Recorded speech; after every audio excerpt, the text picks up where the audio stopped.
why would a technician want to come and join our family, join our company?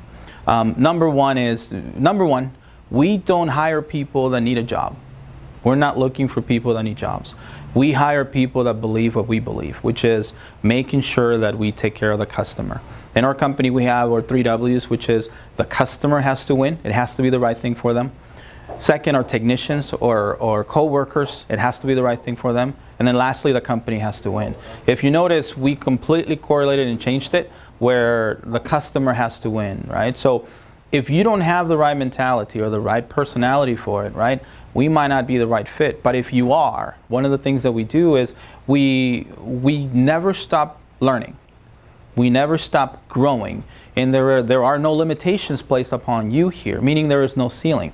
If you want to grow from a delivery driver to an installation technician to a service technician to a senior technician to sales to human resources to lead generation, everything is available to you here.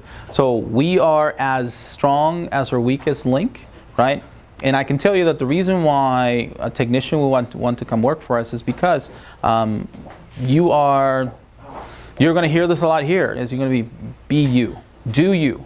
That's what it is. So we allow you the ability to do you, right? Unlike some other companies that do different things. We're a little different, right? Where we hire for personality, we hire to make sure that you fit what we're trying to do, because we are not like everybody else.